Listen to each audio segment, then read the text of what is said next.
السلام عليكم ورحمة الله وبركاته. أقيارta qiimaha iyo qaayaha lagu soo dhawaada Higgs Technology. Anigana waxaan ahay Maxamed Xirsi.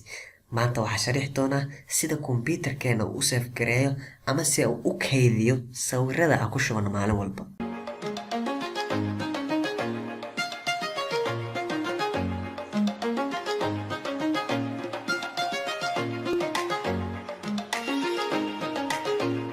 Sida wada ognahay maalin walba kombiyuutaradeena waxaa ku shubnaa sawiro, weliba marka aan ku shubno sidan ayuu noogu soo bandhigaa, sidii aan u shubnay ayuu noogu soo bandhigaa.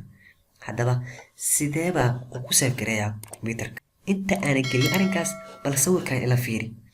Sawirkan wuxuu muujinayaa 0 and 1 0 and 1 0 and 1 ama eber hal eber hal eber hal lambaro badan. Waxaan filayaa sawirkan inaad ku aragteen meelo badan sida filmaanta Bollywoodka, Hollywoodka. Sidoo kalena waxa aad ku aragteen tiknoolajiyadda muuqaalada ka sheekeynayo ee sida ba'an aga sheekeynaya hackerska. Micnaha sawirkan marka aad fiirisid ama micnaha Hollywoodka ay u isticmaalaan marka aad fiirisid waxa ay tilmaamayaan in kombiyuutarkeena uu wax ku save gareeyo eber iyo hal. Sidee? yacni sawirkeena quruxda badan ee u jeedid ayuu wuxuu ka dhigayaa kombiyuutarkeena eber iyo hal ayuu ku kaydinayaa eber hal eber hal. macquul ma tahay? nacam waa macquul, waana runtood kombiyuutarku waxa ku save gareeyaa eber hal amase 0101. haddaba sidee? aan soo qaato sawirkan wuxuu ii tilmaamayaa buug. waa sawir easy ah, si fududna aan ku fahmi karno. sawir kasta wuxuu ka kooban yahay waxa loo pixel waxaa weeyaan waxa ugu yar ee sawirka uu leeyahay. For example, marka aad sawirkaaga soo dhaweysid zaaid ayuu u jabayaa, wuxuu noqonayaa box. sidaan oo kale ayaa fuulaysa. shabaqadan amase boxkan waxa uu tilmaamayaa qaybta ugu yar ee sawirkaaga. qayb kastana waxaa lagu magacaabaa pixel. Okay, qaybtaas ugu sareyso waa pixel, qaybta ku xigta waa pixel. Pixel maxaa waa smallest element in the image. Okay, sawirkan chief wuxuu u yahay 20, joogna wuxuu u yahay 20 pixel. marka la isku dhiftana waa 40 pixel. yacni box walba waa pixel. Okay, sawirkan marka pixelka wuxuu soo meynayaa boxkaas ugu koowaad wuxuu u yaqaanaa waa bannaan tahay ba u qaadanaya. boxka ugu labaad way bannaan tahay ba u qaadanaya. boxka saddexaad waxbaa ku jiro madow sawirka wuxuu u qaadanayaa wa. kan labaad wa, kan saddexaad wa intaan dhan waa wa waxbaa ku jira. kan waa bannaan tahay ba, xarfo u bedelaya. yani sawirkeenana wuxuu u bedelayaa xarfo. sida ugu bedelayaa sidan aad tilmaamay, meeshii bannaana ba uu ku qorayaa, meeshii oo mataqaana sawirka lehna wuxuu ku qorayaa waxbaa ku jira wa. yacni wa iyo ba waxa saxda ah oo u qaata maaha, laakiin aniga ayaa kuu sameeyey. waa sax, xarfo ayuu u bedelaa. xarfahaas maanta ma ka hadlayno, laakiin tusaalahaas rasmigaa ka hadlayna. Okay, laynka labaad haddana fiirinaya, laynka saddexaad haddana fiirinaya. sidaas ayuu line ugu bedelayaa xarfo. kadib xarfahan ayuu u bedelayaa decimal number amase nambaro caadi ah. Okay, sida ujeedaan xarfahan ayuu wuxuu rabaa inuu u bedelo number. sidee? bal fiiri, xarfahan ayuu u bedelaba lambaro. ba'da wuxuu u aqoonsaday 51, wa'dana wuxuu u aqoonsaday 87. sidee? line kasta sidaas ayuu u aqoonsaday.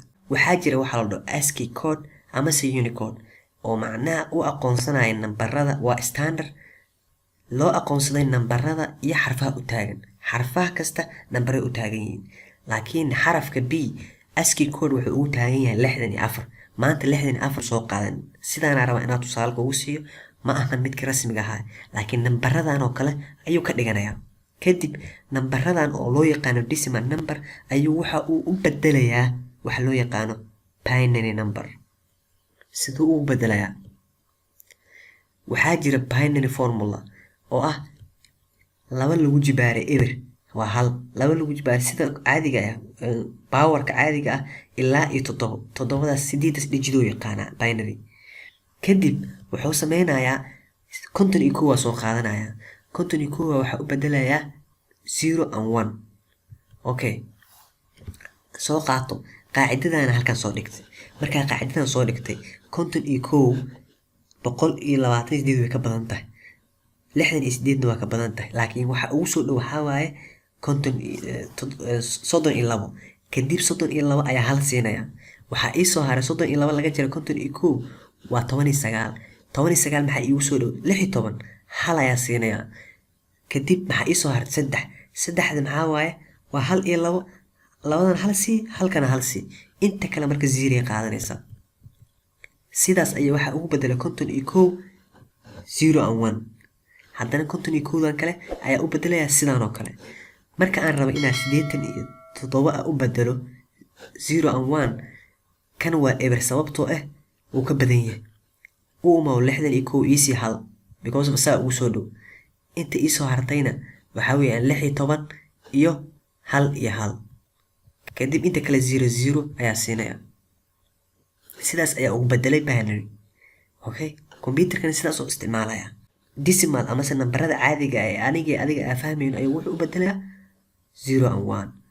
sidaan oo kale ayuu ka dhigayaa asagoo boqosyo gashanaya frames ayuu gashanayaa kadib maskaxdiisa sidaas ayuu ugu save garanayaa why marka sababtu maxay tahay sababtu waxay tahay computerkeena waxaa ku jira waxa loo processorkaasna wuxuu ka kooban yahay millions of small transistor yar ah ayuu ka kooban yahay transistorkuna muxuu yahay processorna muxuu yahay processor waxaa waaye maskaxda computerka waa maskaxda computerkaaga waan gartay ma ahan hard diskaaga laakiin waxa ka hadlayo waxaa processorkaaga maskaxda okay transistor maxaa tahay transistor waa iconka yarka ujeedad waaye sawirkan weeyaan aad ay u yar yihiin marka ay ku jiraan processorkaaga laakiin hadda waa asagii weyn transistorkan waxa uu yaqaanaa inuu dansan yahay inuu off yahay yacni meeshii sawir u aga jeedana wuxuu siinayaa hal meeshii sawir la-aan ee banaanna wuxuu siinayaa eber kadib asiga dhanba wuxuu yaqaanaa 0 and 1 0 and 1 0 and 1 oo yaqaanaa wax kale ma yaqaan transistorkan waana sababta sawiradeena loogu bedelayo 0 and 1 waxaan jeclahay inaad fahantay in computerkeena uu wax ku save gareeyo 0 and 1 sidoo kalena waxaan jeclahay inaad fahantay qaabka uu save gareeyo waxaan leeyahay subscribe hala saaro channelkeena waayo casharkan qiimaha badan ayaa idin soo jeediyaa maalin walba oo kale asxaabtaadana u sii share gareey salaamullah